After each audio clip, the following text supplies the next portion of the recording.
todas as leis são feitas diretamente pelo povo, tudo por lei de iniciativa popular, e só tem uma lei, que é a Constituição, eles reformam a Constituição meia dúzia de vezes por ano.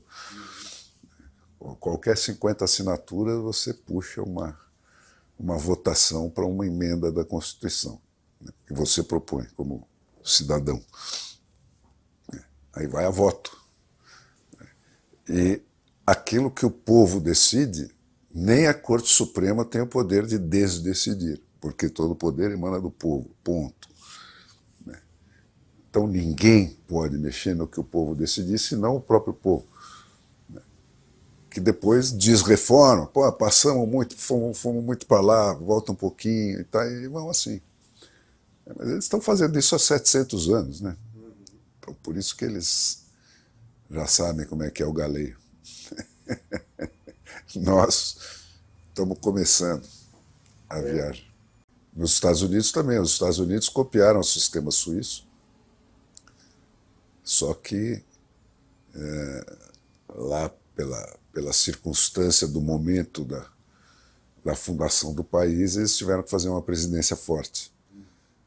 Então é um sistema híbrido, né, que tem o sistema suíço dos estados para baixo. A maioria das cidades lá não tem mais prefeito, não tem... elege um board, igualzinho o sistema suíço.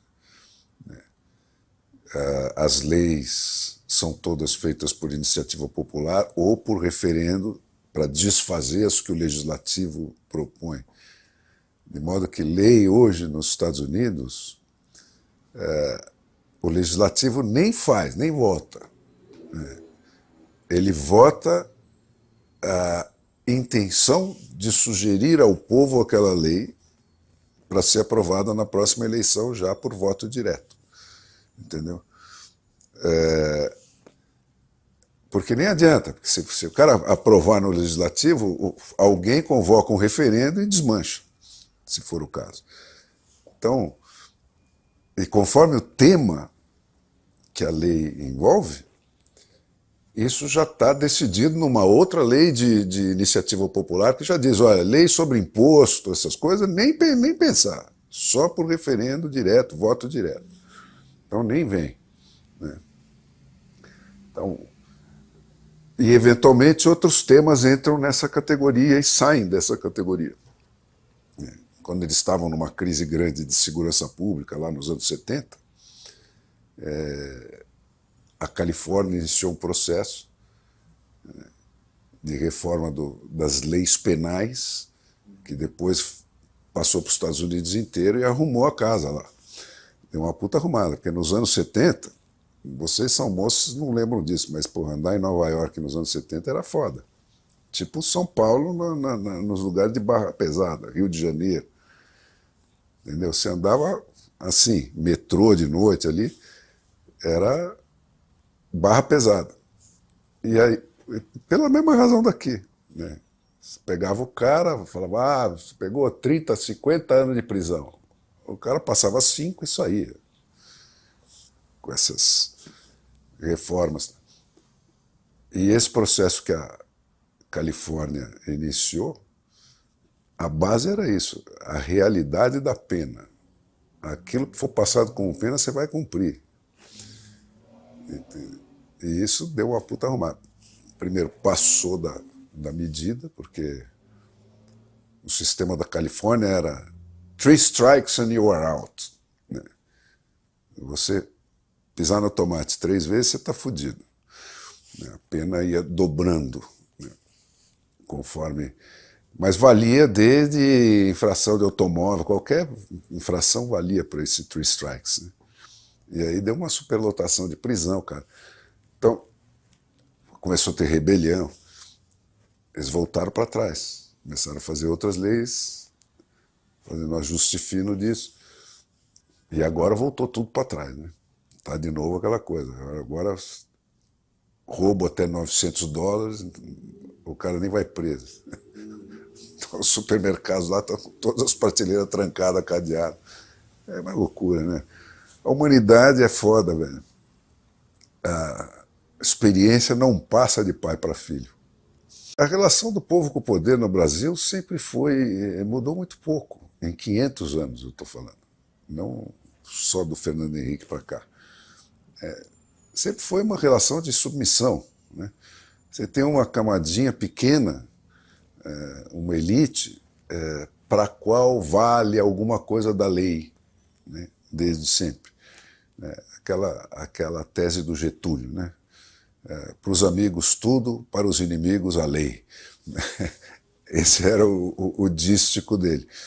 E isso sempre foi assim no Brasil, sempre foi assim.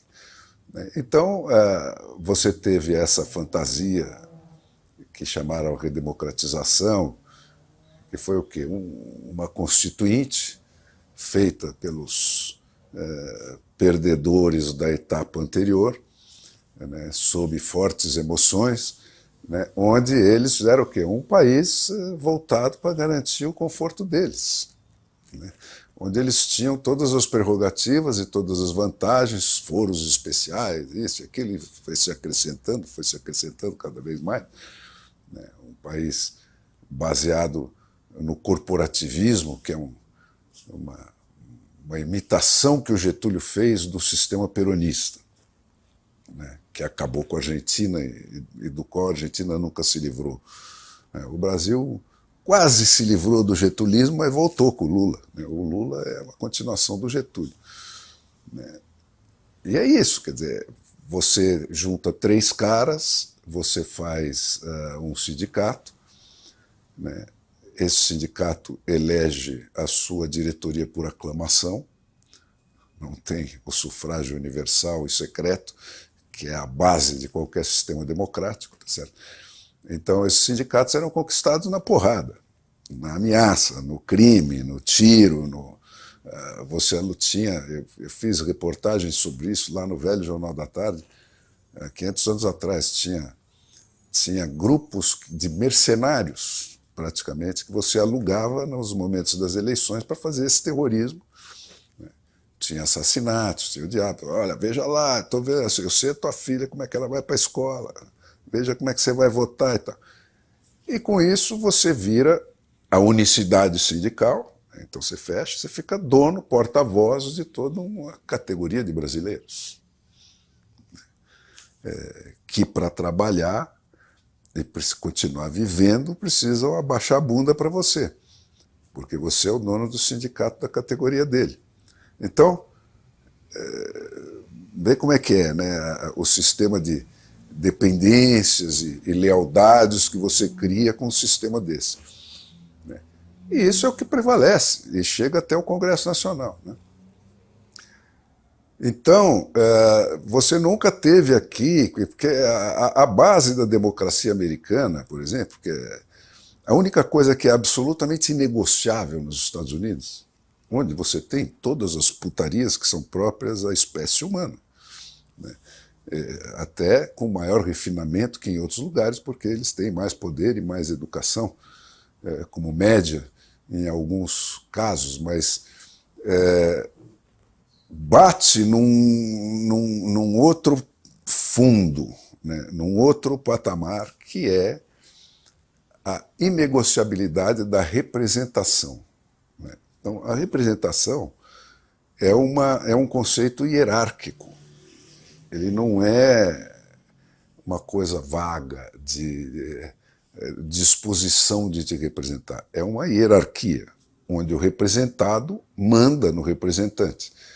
Se ele não mandar, se ele não tiver o poder de tirar essa representação assim que ele for traído, ele vai ser traído sistematicamente.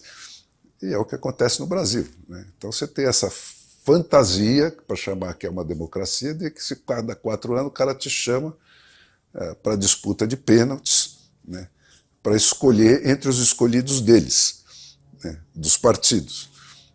Onde num sistema democrático você faz isso com primárias diretas, onde o povo escolhe quem vai ser o candidato. Né? E lá eles... O princípio desse sistema é derrubar as porteiras. Tá certo? A eleição última americana para presidente começou com 1.800 e não sei quantos candidatos. E qualquer mané pode ser candidato. Ele não precisa pedir ordem para ninguém para ser candidato. Aos poucos ele tem que passar por votações sucessivas para ver se a candidatura que ele se propôs fazer tem alguma sustentação no distinto público. Mas é isso que desempata a foda, entendeu? Então, quando você elege qualquer candidato americano no primeiro turno, você está, no mínimo, elegendo ele no segundo turno, porque ele já passou por uma primária para ganhar o direito de ser candidato, né? Então, essa é a base do sistema. E os Estados Unidos, na virada do século XIX para o XX, estavam numa situação muito semelhante, impressionantemente semelhante à do Brasil de hoje, né? Afundados num nível de corrupção galopante, extremo, né? Com partidos políticos controlados por caciques, Zé Sarnês da vida, que estavam lá há 50 anos mandando no partido, uns puta cafajestes cheios de corrente de ouro, gente da pior espécie, muito parecido com isso que a gente vê aqui hoje, né? Esses caras eram intocáveis, porque quando eles fundaram o sistema, eles foram os primeiros, né, num mundo onde só tinha monarquias. Então, qual era a preocupação? Pô, eu vou ter um candidato eleito pelo povo, eleito pelo Zé Manés, né? Ele não tem título nenhum, ele não tem poder nenhum, ele pode ter vindo do nada. Eu tenho que blindar esse cara, porque os inimigos, os barões, estavam vindo para matar, né? Então eu tenho que blindar esses caras. Então blindaram os mandatos, né? Por apenas 4 anos. Mas ao blindar por apenas 4 anos, você já armou a armadilha na qual você vai cair logo na frente, né? E isso aconteceu com eles. Foi indo, isso foi... o corrupto percebe que tem um cara que é blindado durante 4 anos que tem poder de decidir leis, né? Pronto. Você criou um gargalo no sistema, você criou um foco de corrupção, né? Onde você concentrou o poder, essa é a sabedoria suíça, eles sabem fazer isso melhor que ninguém. Não criar nenhum gargalo de poder, tudo é dissolvido, entendeu? Mas onde você cria um gargalo de poder, você vai criar um foco de corrupção. Vem o poder econômico, que é tão filho da puta quanto o poder político, né? E vai tentar comprar mais poder, sem esforço, manipulando as falhas do sistema. E a falha do sistema naquele momento era essa blindagem de 4 anos, e você tinha aqueles caras que, enfim, a diferença dos Estados Unidos foi que começou todo mundo sendo proprietário. Certo? A Inglaterra não tinha dinheiro para colonizar os Estados Unidos, então criaram aquele sistema do Head Right System. Cada indivíduo que concordava em emigrar para os Estados Unidos ganhava 5 acres de terra. Então as famílias traziam o tio, o avô, o primo, o cacete, e ganhavam lá 50 acres e tal. Isso era um sonho impossível para a humanidade, desde o início da humanidade até então. Se você nascia sem terra, você ia morrer sem terra. Podia ser o cara mais competente do mundo. A menos que você se vendesse para o rei. Aí podia ser que você conseguisse alguma coisa. Os Estados Unidos criou essa diferença. Com o tempo, os mais competentes foram comprando os menos competentes. Bom, chegou na virada do 19 para o 20, você tinha os robber barons, né? Aqueles caras mais espertos que os outros, que até por competência tinham ganhado algum poder, e esse pessoal descobriu o ganho de escala. Então, houve uma revolução na gestão da economia. E esses caras começaram a crescer desmesuradamente. Então você tinha caras, em 1900, que tinham bilhões de dólares. Bilhões, chegaram a ter bilhões.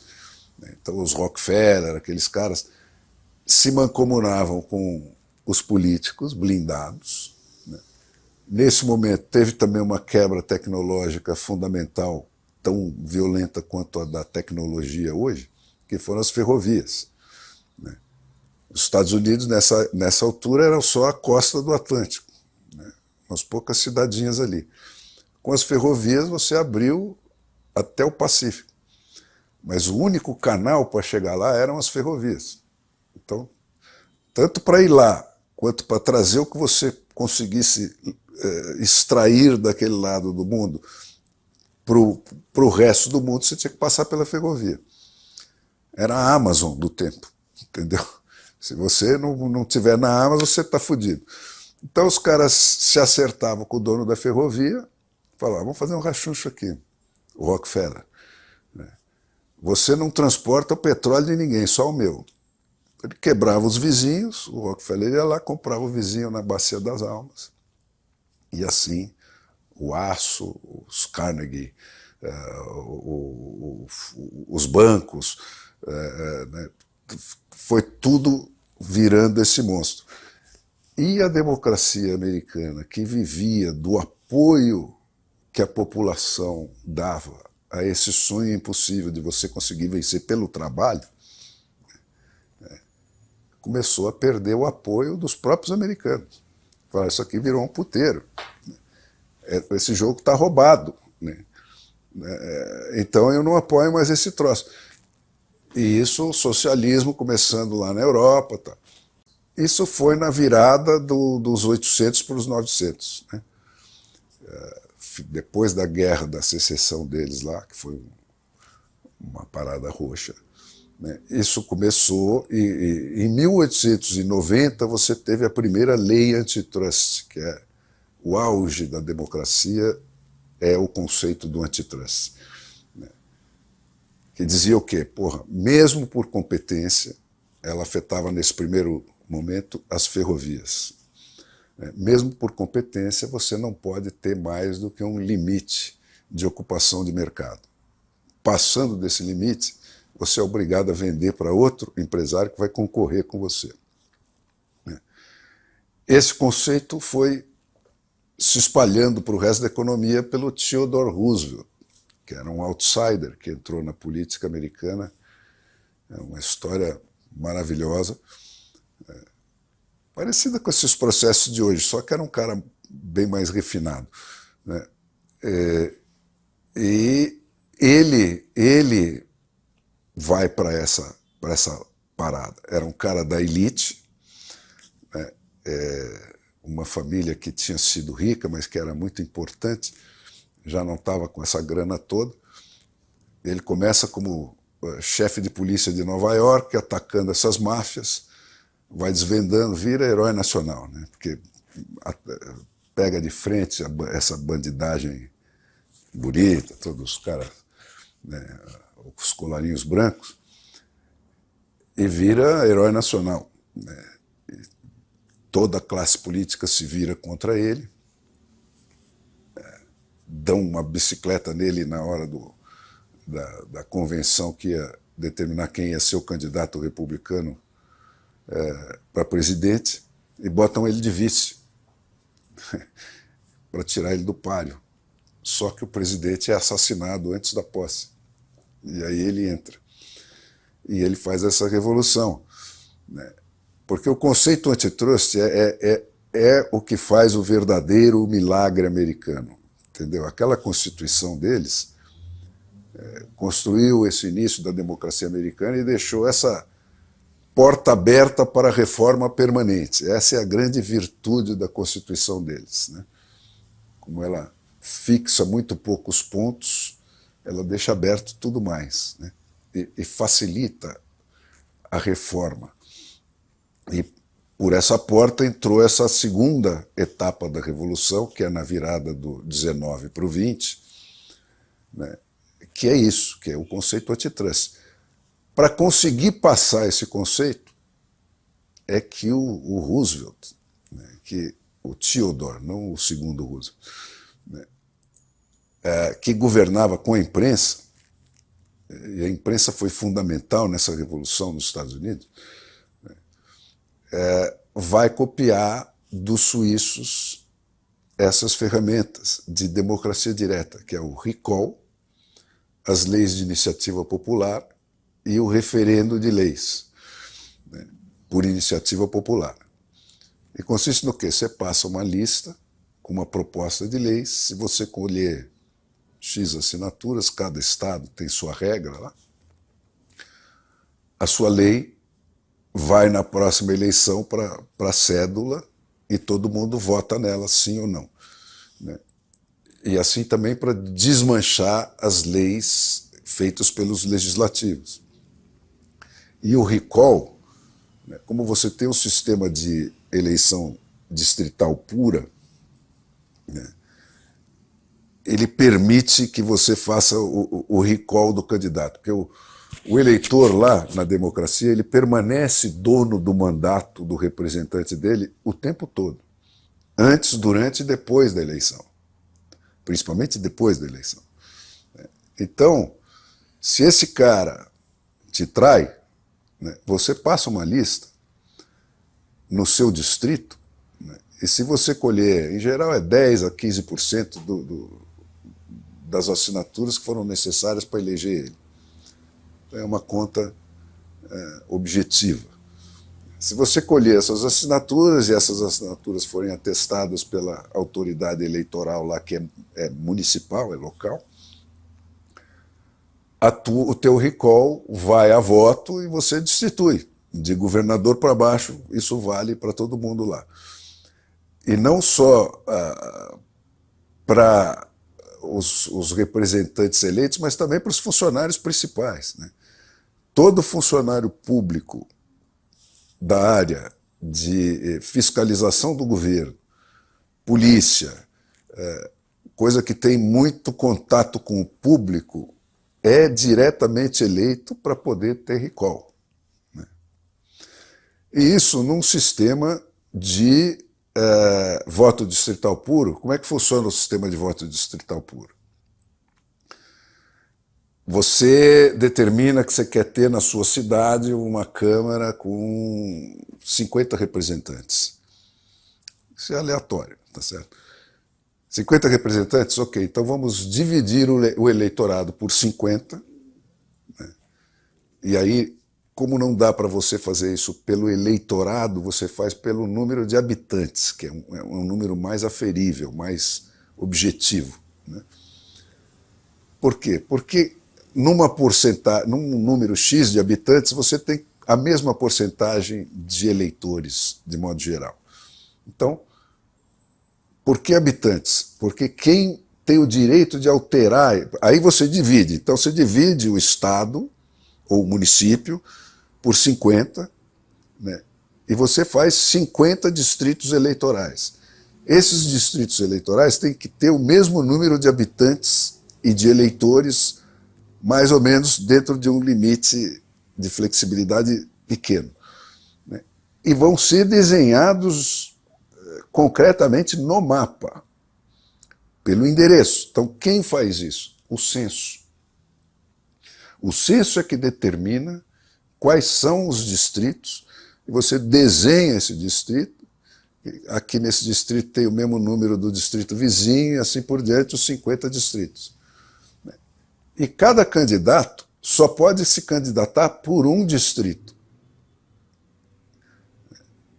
Então, no final, você vai eleger um representante de cada distrito, por maioria simples.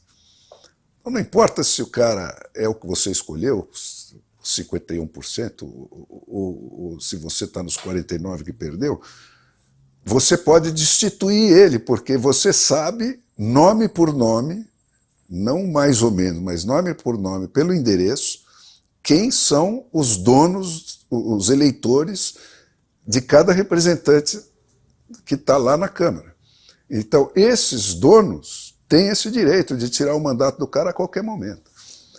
E é isso que garante a democracia.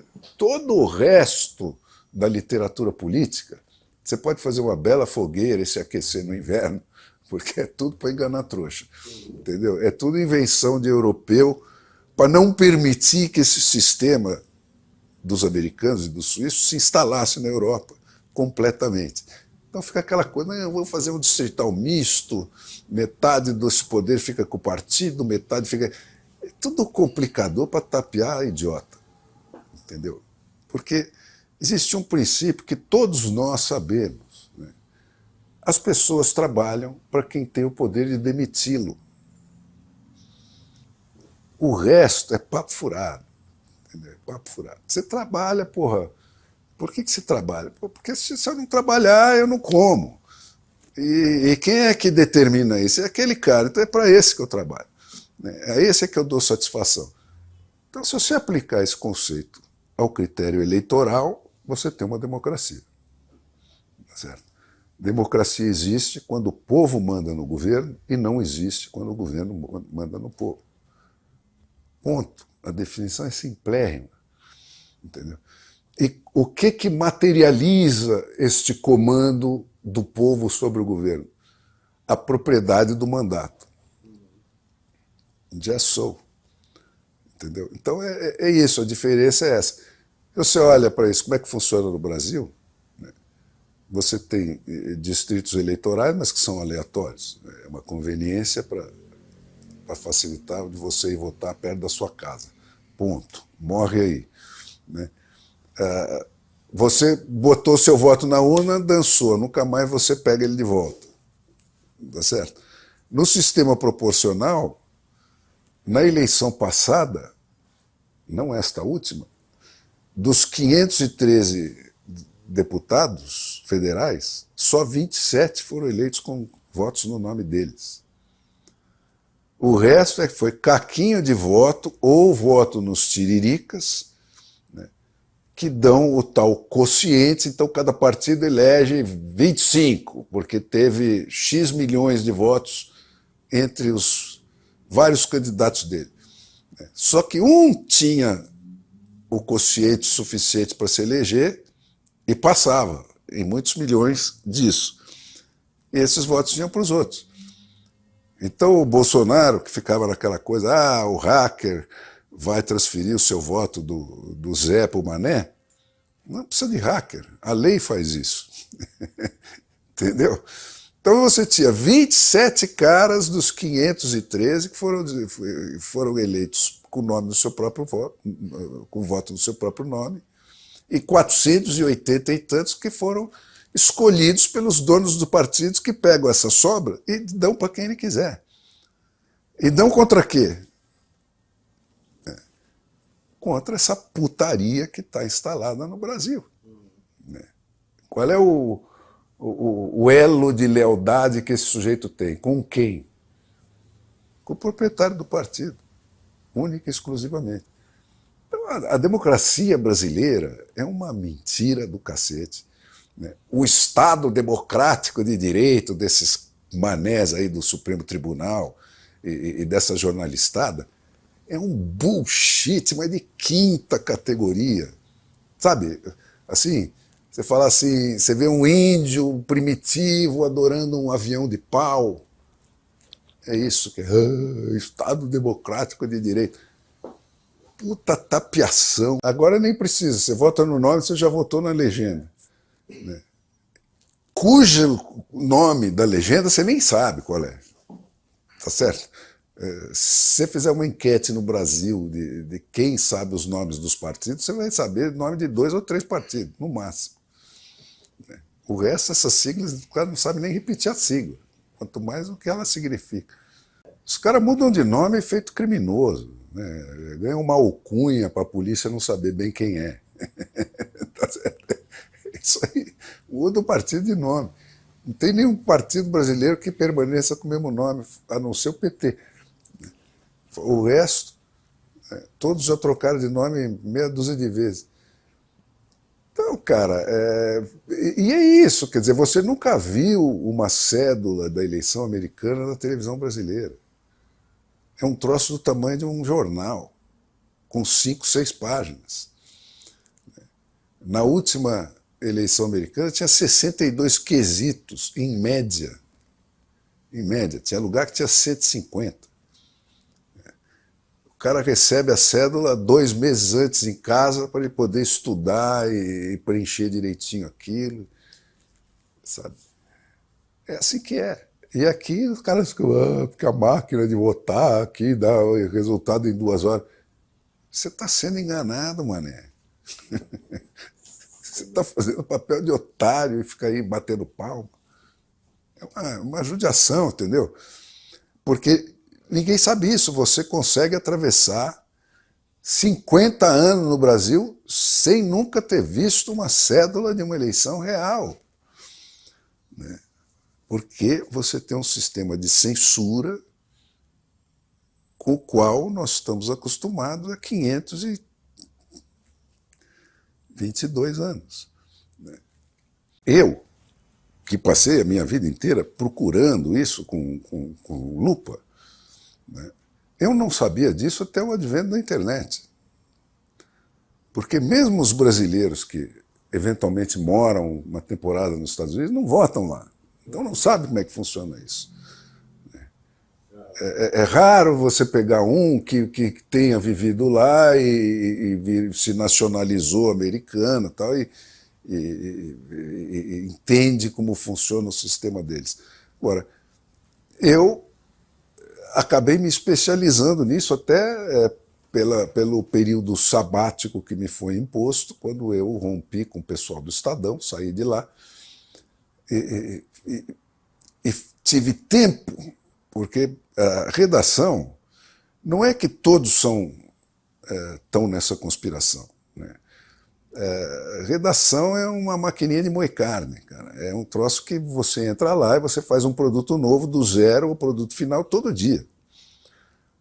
Não tem outro setor da indústria que tenha um ciclo tão maluco quanto isso. Entendeu? Porque o jornal muda todo dia, depende do que aconteceu.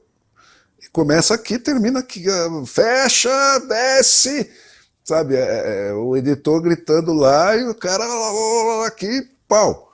Né? Então, não dá tempo dos caras se aprofundarem nessa coisa. Né? E o cerco vem desde a escola. Né? Quando eu comecei no jornalismo, não existia escola de jornalismo. Você entrava na redação, tinha médico, tinha engenheiro, tinha padre, tinha o diabo. Então, caras com vivências diferentes, experiências diferentes, abordagens de vida diferentes. Né? E isso produzia um puta efeito saudabilíssimo.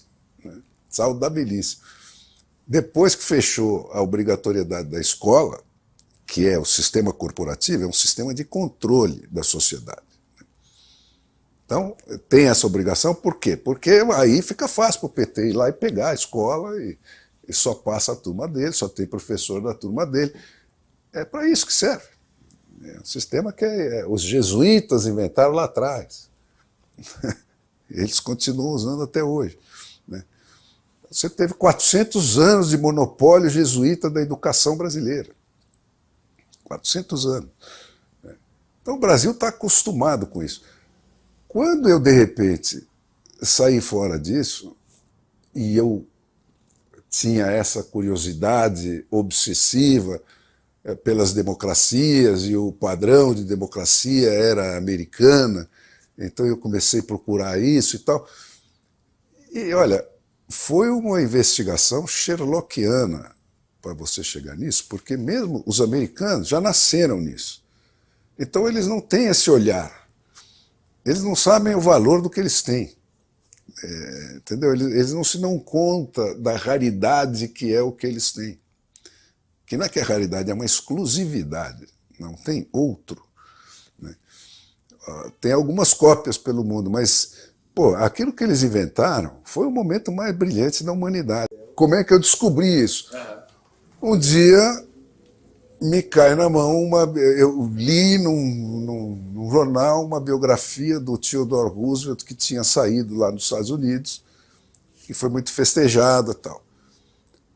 Peguei a Amazon, né, lá naqueles começos, pumba, comprei o livro, era uma trilogia, 3 puta livros desse tamanho, né, e contava a história do Roosevelt e essa briga dele maravilhosa. E para mim, cara, que achava que sabia alguma coisa, né?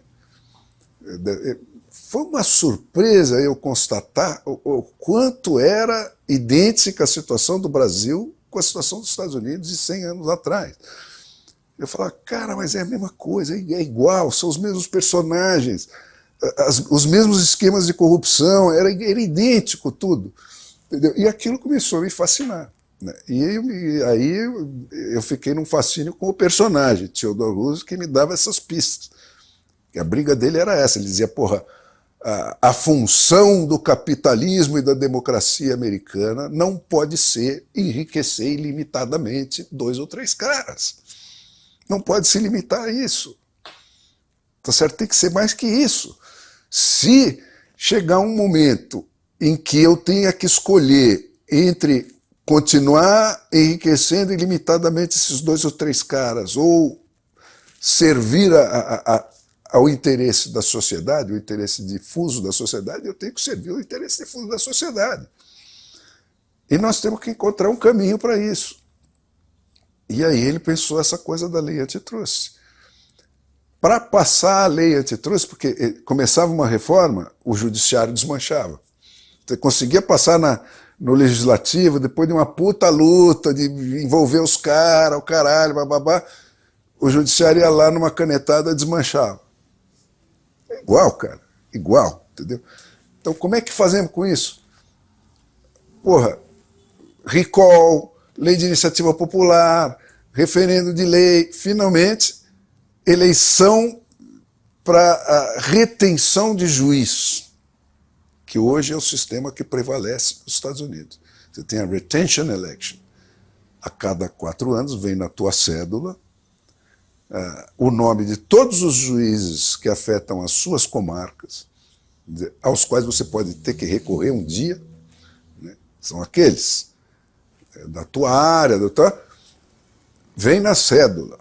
Juiz fulano de tal, continua juiz mais 4 anos? Sim ou não? E você dá um sim ou não nele.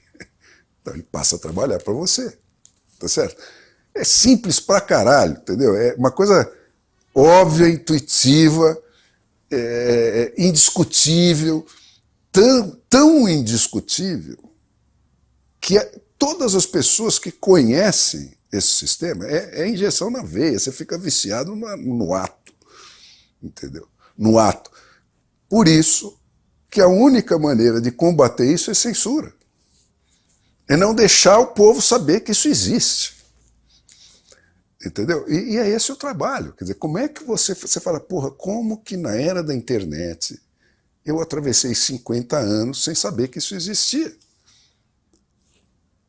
É um puta de um trabalho conseguir isso. Não é pouca merda, é coisa... Né? Então, é isso que está instalado aí. É isso que é o Alexandre de Moraes e essa gente aí. É a contra-reforma, né? Que governa pelo terror. Né? Se você falar qualquer heresia, eu te queimo na fogueira em praça pública. Então não tem discussão. Perdeu mané. Eu estou atrás e você está na frente do cano. É isso aí. Não precisa convencer. É um jogo de força bruta. E eu descobri isso a duríssimas penas, começando pelo fio da meada do Theodore Roosevelt, né? E aí eu fui descobrindo os meandros dessa Revolução Americana, que é complicadíssimo de você descobrir nos Estados Unidos, porque eles são tão estúpidos quanto o resto da humanidade, né? Os americanos. Então eles ficam brigando, você pega um livro dessa grossura sobre a coisa, isto do livro é em torno de uma punheta, de uma firula que não interessa para ninguém, uma bobagem, que é uma briga lá de panela deles. Porque eu sou liberal e eu não sou liberal, e papapá, então ficam brigando em torno de uma coisa ridícula para quem vive no mundo que nós vivemos, aqui fora.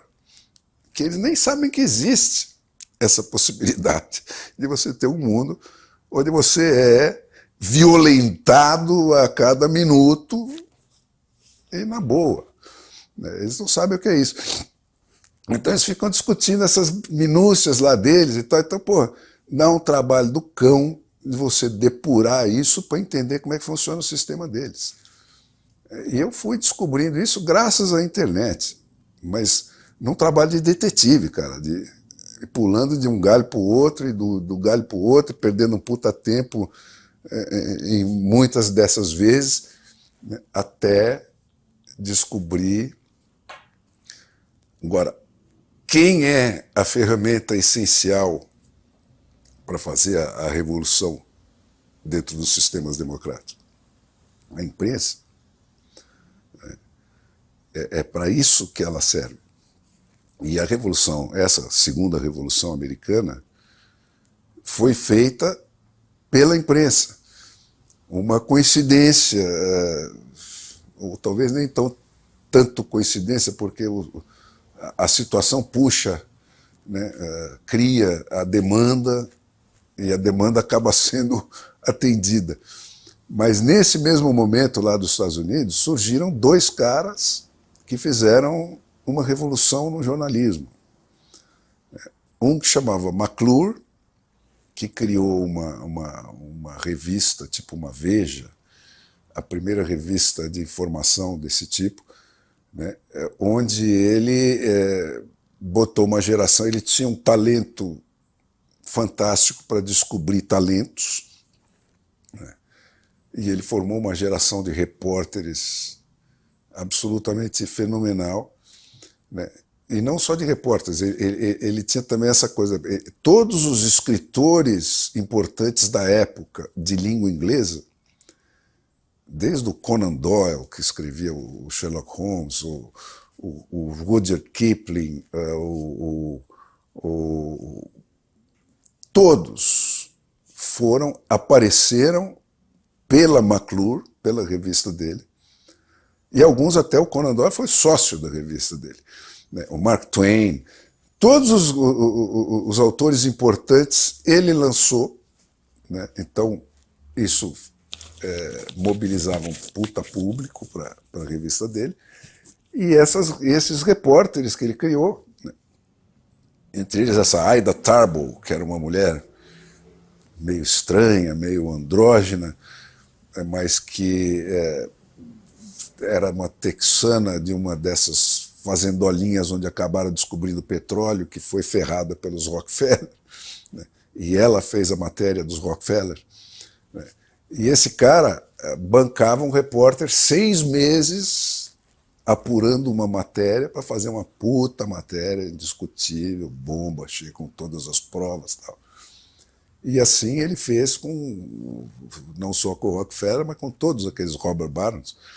E isso fez um estardalhaço nos Estados Unidos naquela época, né? Levou as tiragens das centenas de milhares para 1 bilhão. Né? Essa revista dele chegou, acho que, ter mais de 2 milhões de exemplares naquela época, no 1900 ali. Né? E o outro foi o Pulitzer, né? O famoso Pulitzer. E fez um outro tipo de revolução do jornalismo. Ele criou os jornais com manchetes, com uma estrutura gráfica mais moderna, né? Isso teve muito impacto e tal. Mas ele também fez uma inovação mais importante. Ele fazia um jornalismo sensacionalista, para vender muito jornal, com manchete, com banca, com não sei o quê. Mas, na parte dos editoriais, ele tinha uma puta elite de gente pensante, analisando os fatos, e ele virou todo o jornalismo dele, não para a cobertura da vida da elite, mas para a cobertura da vida do povo. Como é que vive o outro lado? E isso deu uma integrada na coisa. Então, essas duas revoluções jornalísticas é que foram entendidas pelo Roosevelt, que governava com os jornalistas. Ele reunia a elite dessa jornalistada na sala dele e falava antes, olha, eu vou pegar aquele ladrão filha da puta, como é que é aquilo? Né? E chegava para aquele jornalista que estava há 30 anos cobrindo polícia, chega aqui, cara, como é que é essa putaria? Quem é quem? Na coisa da polícia aí? Quem que pega a bola, quem que não pega, como é que é? Os caras explicavam tudo para ele e ele fazia. Ele já saía com a medida, com o apoio da imprensa, e isso fez um estrondo nos Estados Unidos. E aí ele vira presidente e consegue passar essa lei antitrust, que produz o seguinte milagre que é fundamental, né? Fundamental, na ida e na volta que está sendo agora. Quando você divide e garante uma concorrência de nível mínimo em todos os setores da economia, você está obrigando os empresários a disputar o trabalhador, aumentando permanentemente os salários. Porque se você tem concorrência, você tem que disputar o melhor cara, pagando mais. Pagando mais. E essa disputa, né, e na outra mão, a do consumidor, você tem que disputar o consumidor contra o seu concorrente, cobrando menos. Então isso criou um ciclo virtuoso, né, que foi o que fez os Estados Unidos realmente virarem esses Estados Unidos que a gente conhece, do século XX, que mudaram a humanidade inteira de patamar. Né? Porque com a mistura de recall, lei de iniciativa dos estados para baixo, você matou a corrupção quase a zero dos estados para baixo. Porque para comprar um carro de polícia nos Estados Unidos, você faz assim, estou tomando um empréstimo para comprar 20 carros de polícia, o empréstimo é de 10 milhões de dólares, por 5 anos vai custar 12 milhões, sai tanto para cada um. Vai para a cédula e você diz quem vai pagar, diz sim ou não. Então não tem putaria.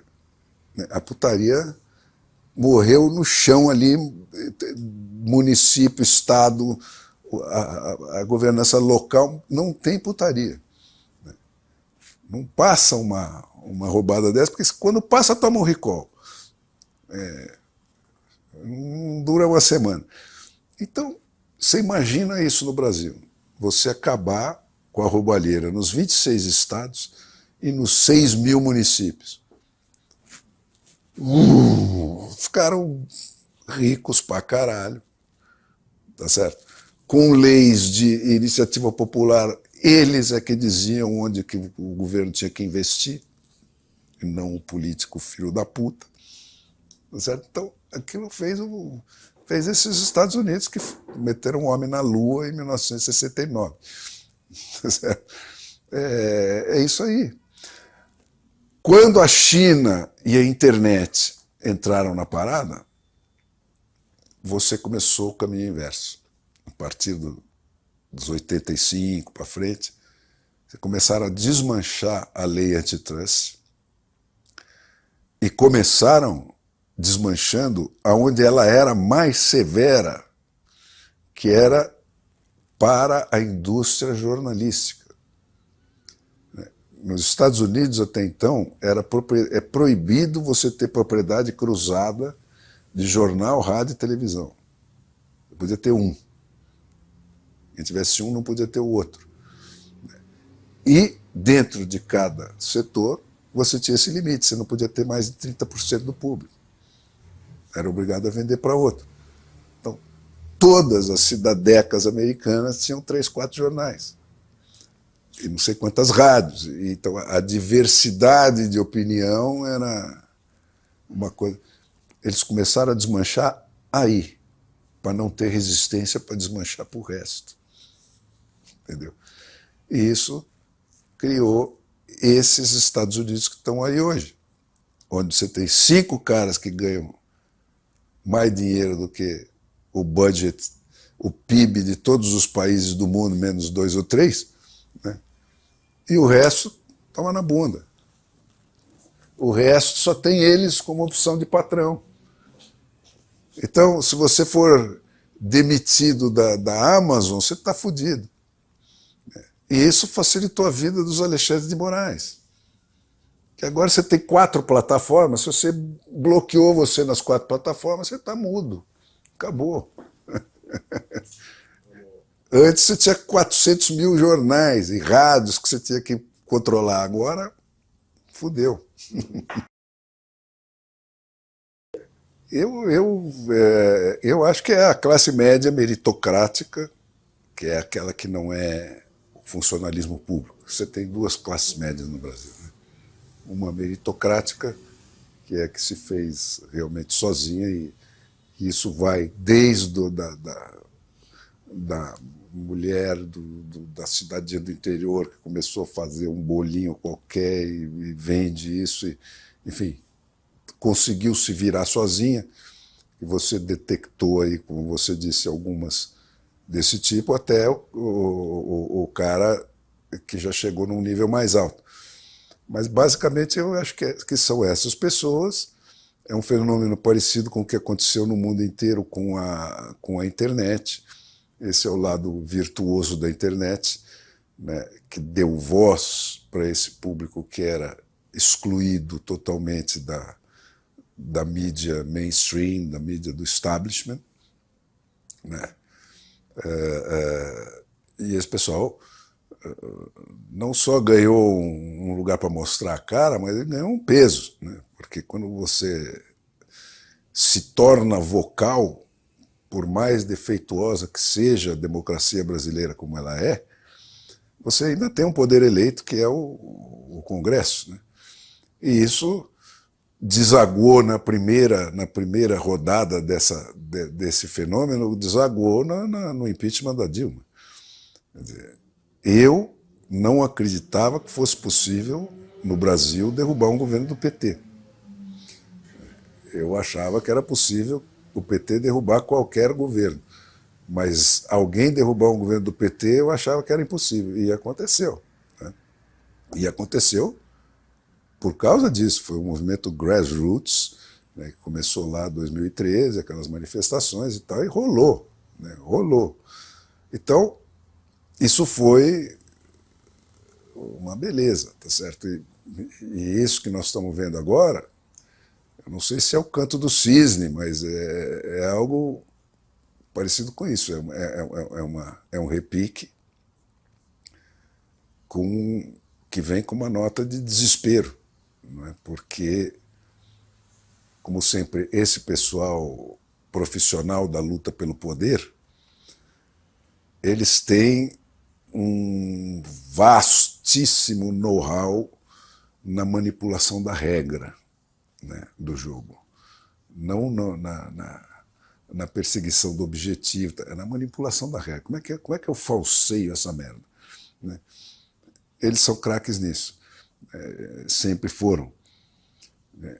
E então aprenderam a fazer isso. E eles fazem isso com as instituições. Né? Então, esse golpe que que o Brasil está sofrendo hoje, que é o golpe bolivariano feito através do Supremo Tribunal, né, foi aplicado na Venezuela, idêntico, né, ao do Brasil,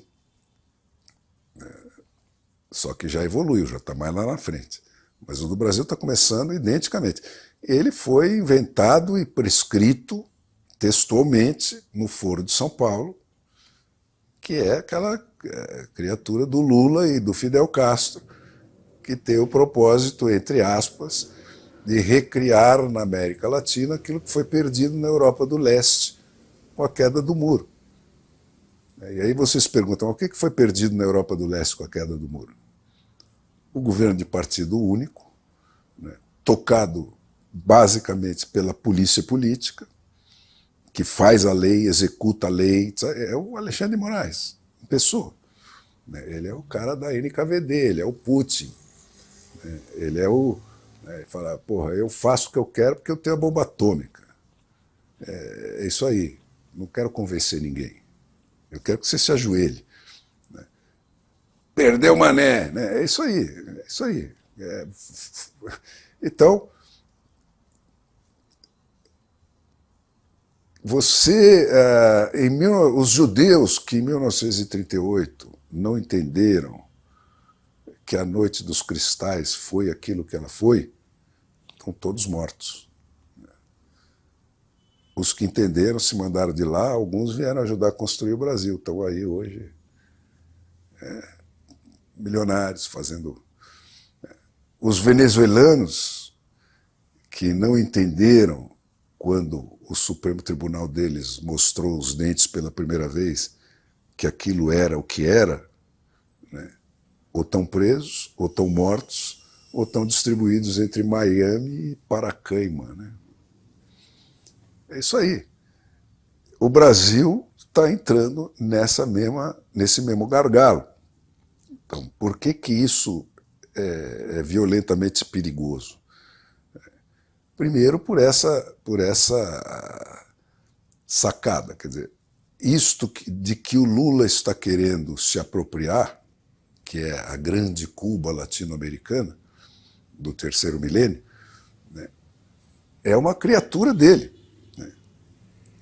Todas essas ditaduras sul-americanas aí foram plantadas com dinheiro do BNDES e com a ajuda do João Santana, né, em cada um desses países. Agora ele está reivindicando a posse disso. Essa é a trip do Lula. Ele quer virar isso, né? O animalzinho de estimação dos français très chique, tá? Que acham muito chique ter um bicho exotique, que nem o Lula. É isso. Ele está nessa, com essa janja, não sei o quê. O Brasil é quem vai viabilizar isso. O Brasil é o Tesouro Nacional. É a grana que vai comprar tudo isso aí. Como já comprou. Né? Já está montado, tal. Agora ele vai dar o acabamento final nisso, vai consolidar esse troço. Né? E qual é a outra mão disso? Quer dizer, essa esquerda, esse tipo de esquerda, focada na tomada do poder, né? E exclusivamente nisso, porque ela passou um século se aperfeiçoando nisso e foi esquecendo o resto. Né? Ela não tem projeto nenhum para esse mundo do terceiro milênio, da tecnologia, né? Não tem. Como o Lula não tem projeto nenhum para nenhum dos departamentos do governo do Brasil. Estão aí discutindo sobre o nada. Então o que sobrou para essa gente? Essa tapeação de gênero, de só, né, conflagração, tapeação, que não significa nada, não leva a lugar nenhum. Então, eles sabem disso. Né? E o Lula, especificamente, como acontece com quase todos os partidos desse gênero e com esse tipo de trajetória e de gênese, né, eliminou dentro do PT todas as alternativas a ele próprio. Então o PT não é mais nada hoje, senão uma máquina de pôr o Lula onde ele chegou. Né? A qualquer preço, né? Da destruição da Constituição brasileira, da legislação brasileira, da anulação do Poder Judiciário, da anulação do Poder Legislativo. Então sobrou só eles. E agora você chegou num ponto, ontem aconteceu isso, quer dizer, você teve uma denúncia, essa do PL, sobre os logs das urnas.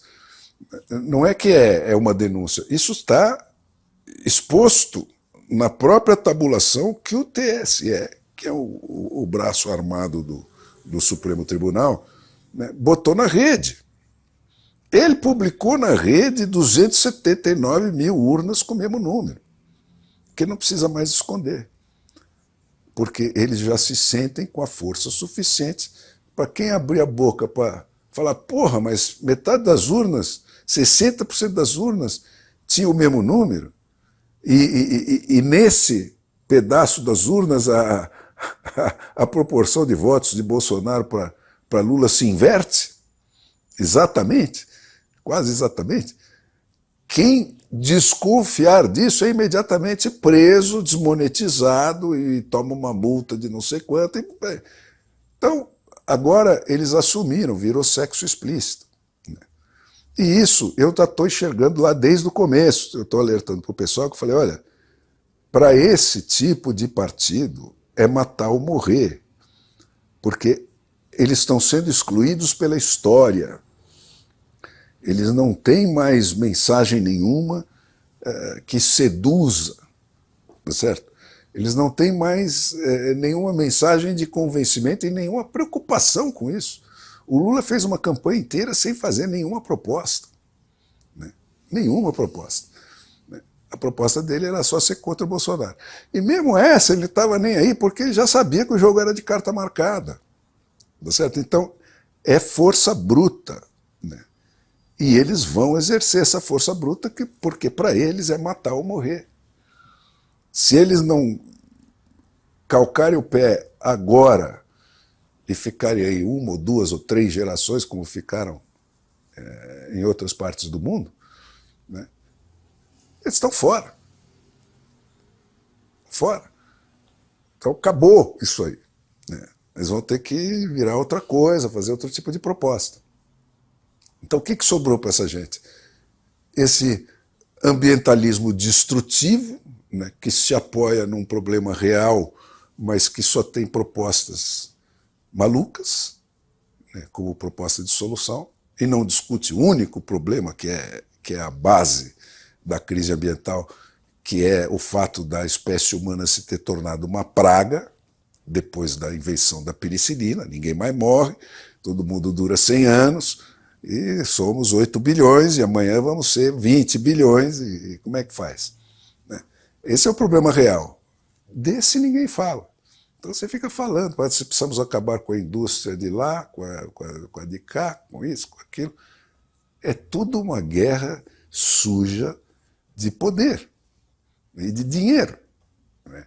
Um monte de ONG, de cientista falso, que fala, pô, se eu fizer um projeto para fazer pesquisa sobre peido de vaca, tem 20 milhões de dólares para fazer, por que eu não vou fazer? Certo? Agora, se eu for fazer um projeto para estudar a questão da explosão populacional, não tem um tostão. Então é isso que é esse ambientalismo escroto que está aí. Né? E o mundo virou isso, cara. Sem imprensa, porque eles tomaram a imprensa.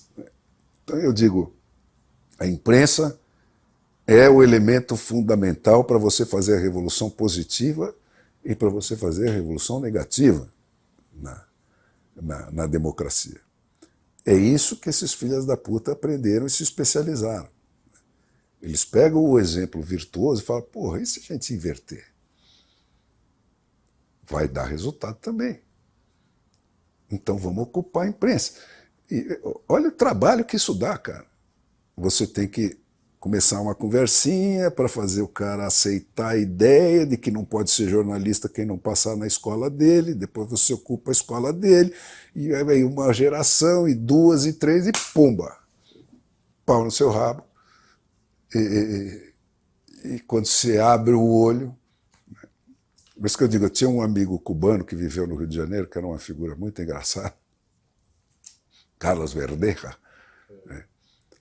Fumava maconha pra caralho e dava muita risada, e falava, nós outros em Cuba entramos em la Arapuca perfumada, éramos todos colegiales em primavera. É isso aí. A longo prazo, eu sou otimista, porque essa busca da liberdade é inata na gente. Né? Você vai. Agora, dá trabalho. Né?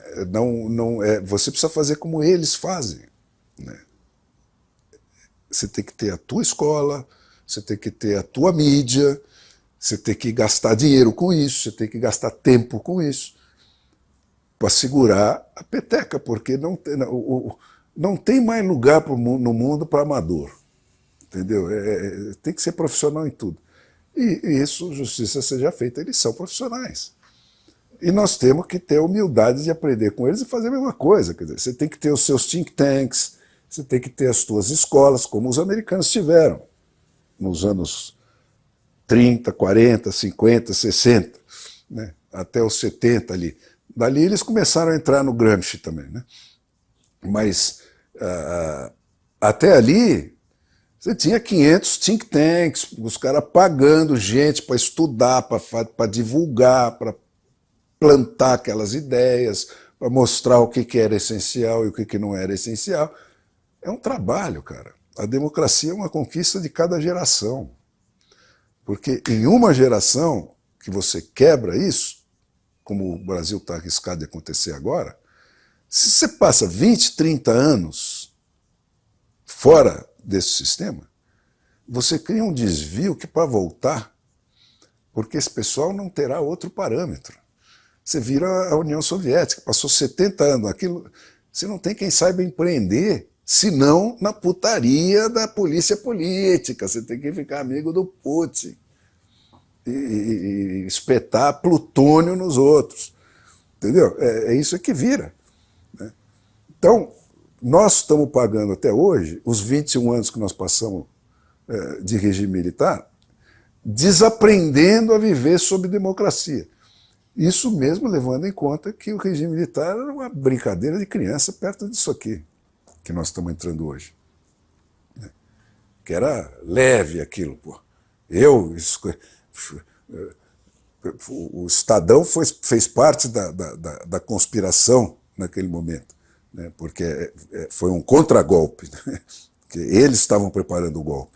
Aí o outro lado deu o golpe antes, né, para evitar o golpe deles, né, num momento em que a Rússia e Cuba, o cacete, invadiam os países e tomavam. Né, e você não saía nunca mais. Né, essa era a alternativa. Mas no minuto seguinte, eu estava escondendo na minha casa os fugidos do regime. E era outro Brasil, era uma coisa light, numa boa, não tinha esse ódio, não tinha essa coisa figadal que é hoje, entendeu? Era outra. Você tinha o quê?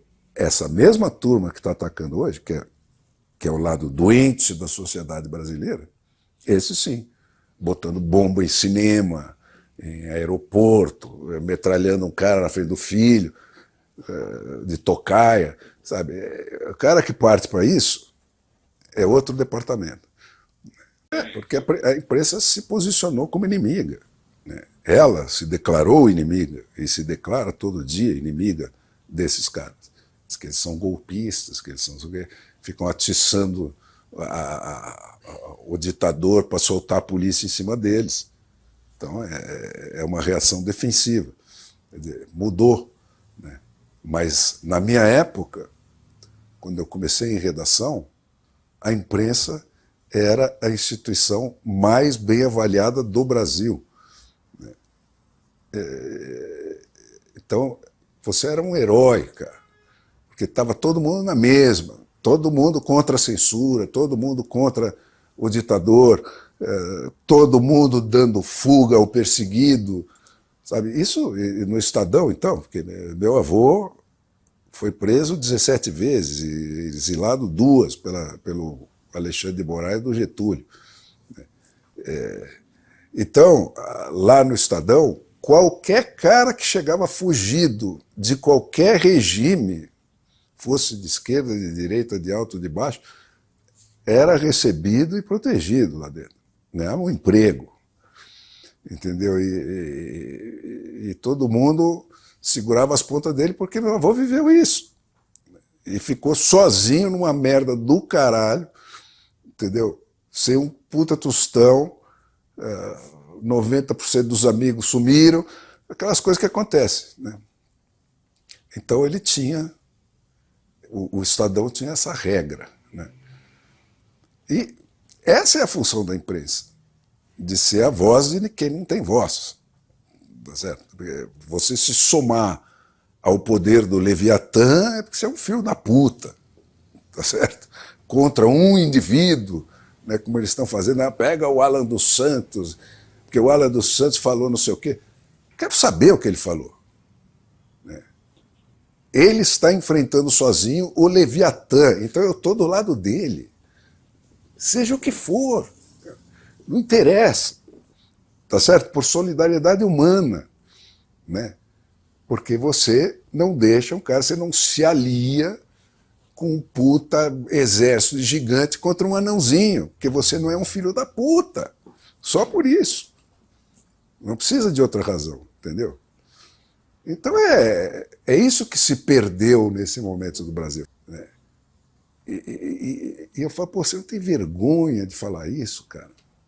De se aliar com esse cara que vem com uma marreta em cima de um aleijado? Imagine se na minha época um jornalista podia assinar um troço declarando voto e não sei quem. O cara que declarasse voto dele nunca mais era jornalista. Isso já era um pouco, né? Esse negócio do manual de redação já surgiu, tipo as repúblicas soviéticas, né? Era República Democrática, não sei das quantas. Todas tinham que pôr isso no nome, né? Porque você começa a dizer, não, pluralismo, eu sou pluralista, tem que pendurar isso, uma placa no peito para descobrirem que você é pluralista, né? Já começa a mentirada, a distorção. Mas o que aconteceu, basicamente, é uma mistura da lei das SA com a explosão populacional. Entendeu? Os jornais, todos. Primeiro que jornalismo não é para quem quer, é para quem não consegue deixar de ser. Entendeu? É um troço vocacional.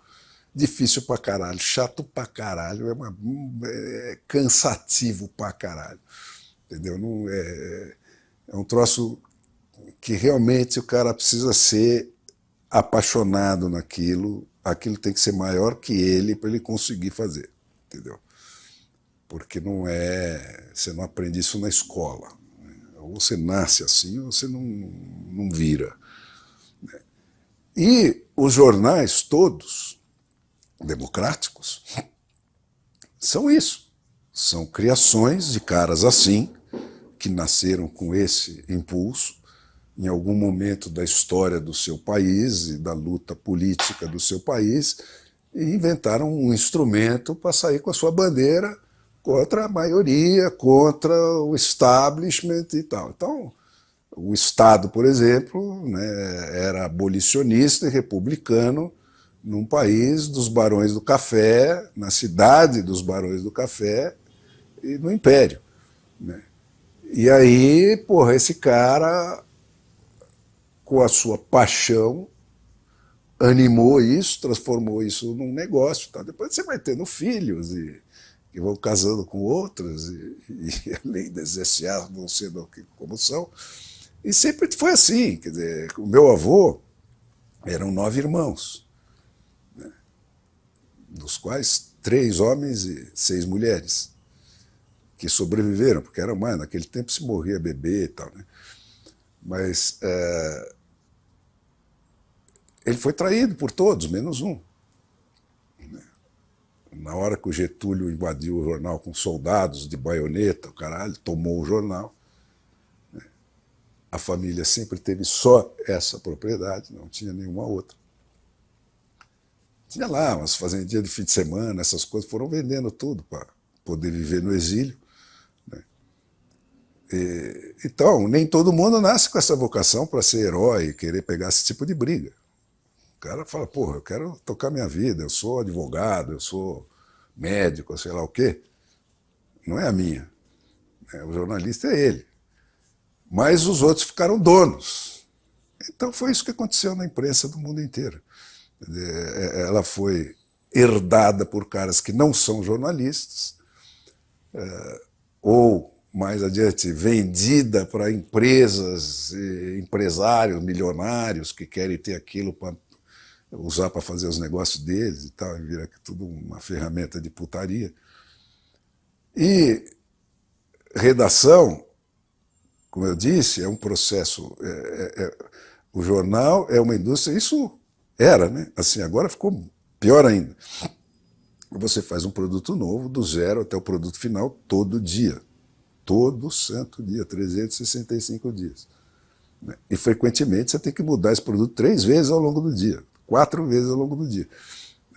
Agora mais ainda com as mídias eletrônicas. Então, é uma tarefa insana, né? Você ficar... Isso tudo feito numa sala que tem 400 pessoas, 500 pessoas, participando de fazer esse troço. Então é muito fácil você ocupar isso gramscianamente. Tá certo? Porque para você manter isso sob controle, você só consegue funcionar numa redação num esquema de hierarquia, de lealdades. Então você tem lá, você tem um general, esse general tem os seus tenentes e capitães, e é tudo olho no olho. Porque o repórter que vai para a rua, ele volta e fala, não deu a matéria, o cara não falou. Você não sabe se ele falou ou não falou. Tá certo? Então é na confiança. Aí você vai ficando macaco velho, você aprende. Então vai lá, eu ligo pro cara, você quer falar? Quero. Tá. Rua. Mas é uma luta, entendeu? Diária. Né? E todo dia você toma bola no meio das pernas. E é 400 caras. Né? Então, à distância você não consegue nem chegar perto de mandar em qualquer coisa numa redação. E é isso que aconteceu. É o fenômeno Globo. Os marinhos da minha geração, quando eu ia para a universidade, eu já era atacado porque o Estadão não era de esquerda. Mas eles eram atacados porque eram aliados da ditadura.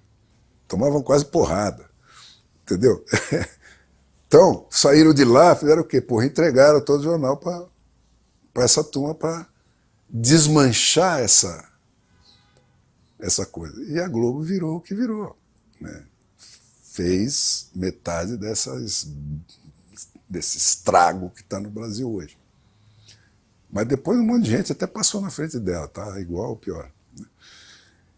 Mas é isso, o fenômeno é esse.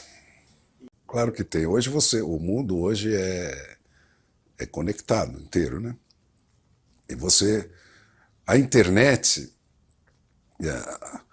a ditadura, ela se instala, ela se caracteriza pela instalação da censura e pela repressão do dissenso. É isso que define a ditadura. No momento que essas duas coisas acontecem, você tem uma ditadura. Dali para frente ela vai piorar ou não no grau de violência que ela vai aplicar. Mas o princípio é o mesmo. E a ditadura termina quando você rompe a censura. Isso é universal, histórico, é por definição. Todas as ditaduras foram assim. Né? A da igreja, que durou 2000 anos, até o Lutero aparecer e dizer, olha, mentira, a Bíblia não diz isso. E isso acontece por quê? Por causa da prensa do Gutenberg. Né? Até lá, você tinha 20 Bíblias trancadas em mosteiros, tipo o Nome da Rosa, né? Só o padre lia e dizia para você, olha, Deus mandou você fazer assim, se você não fizer assim, você está contra Deus. Tá? Tudo mentira. Aí apareceu a prensa, começaram todo mundo a ler a Bíblia, e o Lutero foi lá e pregou as 95 mentiras na porta da igreja e fez uma revolução educacional. Né? O que era o protestantismo no começo? Na Inglaterra, de 1600, lá daqueles troços. Os caras saíam de noite, encapuzados, com uma velazinha, iam naquelas choupanas daqueles lavradores miseráveis lá, e diziam, meu amigo, você tem que aprender a ler. Não acredite no que o padre te fala, você tem que ir diretamente na fonte e ler a Bíblia. Porque aí você vai ver qual é realmente a palavra de Deus e tal. É isso. Foi uma revolução educacional, a qual os jesuítas responderam com a Contra-Reforma. Quem ouvir essa conversa, eu queimo na fogueira, depois de torturar pra caralho. E está aí até hoje, é isso. É isso. Então, a internet é, para esse sistema que estava todo ocupado no mundo inteiro, a imprensa se assemelhava no seu padrão ideológico, né? A internet foi a invasão dos bárbaros. Né? De repente, uma turma com outro linguajar, sem aquela putaria do refinamento da corte, caras grosseiros, né? Mas falando verdades, né? Falando coisas óbvias. Né? Porra, não é assim, isso é mentira, o caralho. Só que de um jeito tosco. Né? E isso arrepiou essa gente. Né? Não só os donos do poder, como as suas cortes. Né? A turma que vive em volta. Não necessariamente todos são comprados, mas é que para os ouvidos deles você tem um tipo de linguagem que não fere, né? E um outro tipo de linguagem que fere. Né? Porra, o que é isso? O que é esse cara grosso? Tal? Então, essa turma fez a diferença na atual parada do Brasil aqui. Ah, não, eu no Bolsonaro não voto porque o Bolsonaro é muito grosso, o Bolsonaro não gosta de mulher. Tudo mentira, tudo papo furado do caralho isso aí. Né? O negócio... Né? Isso aí, esses são pior ainda, porque esses aí, você pega esses economistas, André Lara, essa gente aí, né? É tudo panelinha. Tem a turma que é keynesiana, tem a turma que é não sei o quê.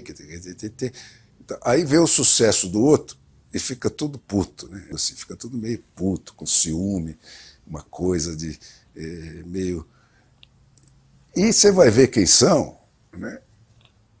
É cara que ficou bilionário porque participou de um governo e teve uma troca de padrão do dólar que ele antecipou e se juntou com algum banqueiro, fez uma posição de 2 bilhões de dólares e ganhou 500 milhões de dólares, virou gênio.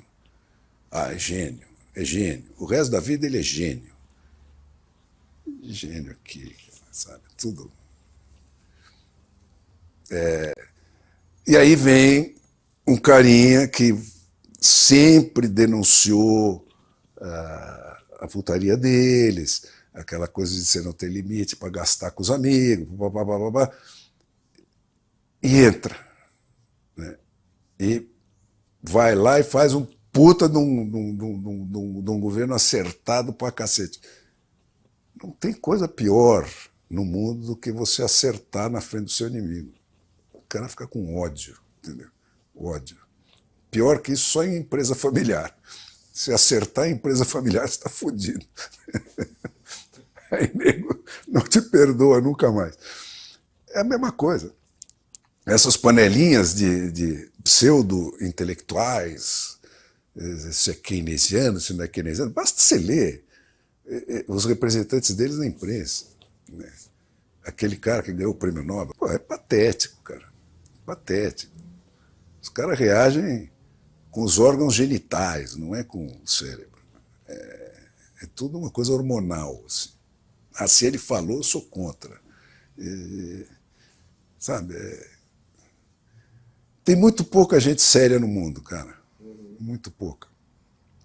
A maioria, quando não é filho da puta, pensa com os órgãos. Porque tem esse sema comum, vamos dizer assim, né? Eles enxergam aquilo que o Bolsonaro enxerga, eles também têm uma dificuldade de expressão enfim, o Bolsonaro é o que tem, né? É o que temos para hoje. Então, se tivesse o Brasil tido uma sorte de, no lugar do Bolsonaro, ter surgido um Theodore Roosevelt, né? Que eram muito parecidos, o Bolsonaro e o Theodore Roosevelt, em tudo o mais que extrapola os refinamentos intelectuais. Né? O Theodore Roosevelt era uma família que nunca foi para a escola. Né? Eles falavam assim, agora vamos estudar a história antiga. Mudavam todos para a Mesopotâmia e o pai ia lá e dizia, olha, aqui começou a civilização. Então era uma gente... E ele era um excepcional. É um cara com vários problemas físicos que ele teve que superar, teve que construir uma coisa, tudo na base da força de vontade. O Bolsonaro tem várias coisas semelhantes com ele, entendeu? Principalmente isso, quer dizer, de estar absolutamente descompromissado com o establishment e, portanto, ter um olhar crítico, puramente crítico. Só que tosco. Né? Eu discuto frequentemente com amigos aí, porque falam, não, se ele tivesse feito assado na pandemia, eu falei, olha, aqui não tem acerto, velho.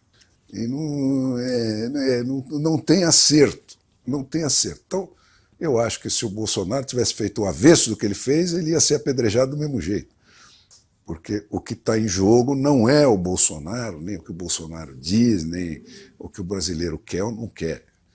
É a sobrevivência de um sistema podre que está morto com o pé na cova. E que se não sair da cova agora, não sai nunca mais. É isso.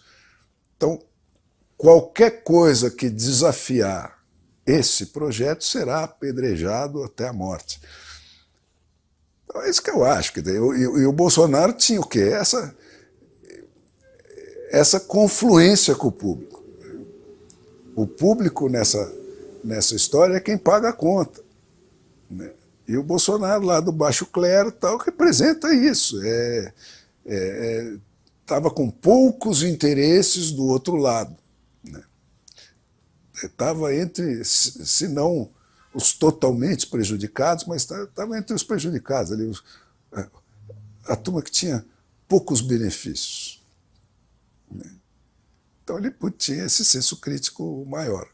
Também não é um cara burro, é um cara que percebeu isso e trabalhou isso com toda a justiça e a legitimidade. Né? Então eu acho isso, quer dizer, não tem muito mistério.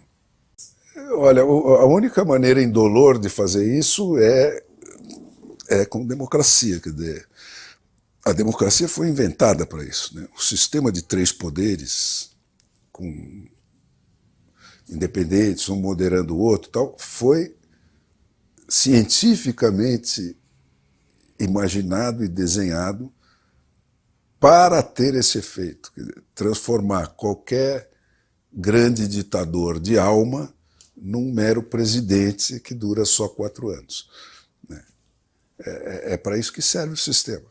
Né? Por isso que você tem um que legisla, outro que julga, um terceiro que permite ou não você ser julgado com base nos seus direitos fundamentais, que é o Ministério Público. Né? Só que todos esses estão anulados, né, no Brasil. Por isso que eu digo, as manifestações estavam no endereço errado. Porque o Congresso Nacional, que é o poder eleito, como eu já disse, pior que seja, a mais defeituosa que seja a democracia brasileira, é um poder que nasce do voto e precisa do voto. E, portanto, é sensível à pressão popular. Então, se nós tivéssemos passado esses 30 dias, 20 dias, cercando o Congresso Nacional e não deixando os caras saírem de lá, se não entregassem a reconstituição do Judiciário, dos poderes do Judiciário, do Ministério Público, do Legislativo, você já tinha enquadrado esse Alexandre de Moraes, que é um tigre de papel. Esse cara não manda porra nenhuma, tá certo? Ele não tem poder nenhum real. Né? O poder dele está na encolha de quem detém o poder institucional de fato. Né? Mas ele não tem o poder de fazer nada do que ele fez, nem a menor das coisas, muito menos a maior. Né? Então você já devia ter atalhado ele na primeira. Não atalhou na primeira, na segunda, na terceira. Né? Mas dá-lhe um impeachment, manda esse cara andar, não obedece às ordens dele, porque as ordens dele não têm fundamento. Agora, não fez isso, vai deixando, e aí você tem o quê? Um outro trabalho, né, em cima disso, que é o judiciário está corrompido até o nervo. Né? O Supremo Tribunal, todos eles têm parentes com advocacias que cobram 1 zilhão porque conseguem passar as coisas no Supremo. O Supremo julga por dia 3 causas de não sei quantos bilhões, que ele não devia ter o poder de julgar. Tudo isso extrapola o papel que está desenhado para ele na lei. né? É regimento interno, é mutreta que eles vão fazendo para ter isso como atribuição. Que a atribuição dele devia ser só declarar as leis do legislativo constitucionais ou não. Ponto. Então, para você arrumar essa bagunça do Supremo Tribunal é facílimo. Eu já repeti isso 40 vezes e repito de novo para vocês. 4 proibições. Uma, que os ministros do Supremo Tribunal façam qualquer manifestação fora dos autos. Acabou televisão, acabou só autos. 2, nenhuma decisão monocrática. 0.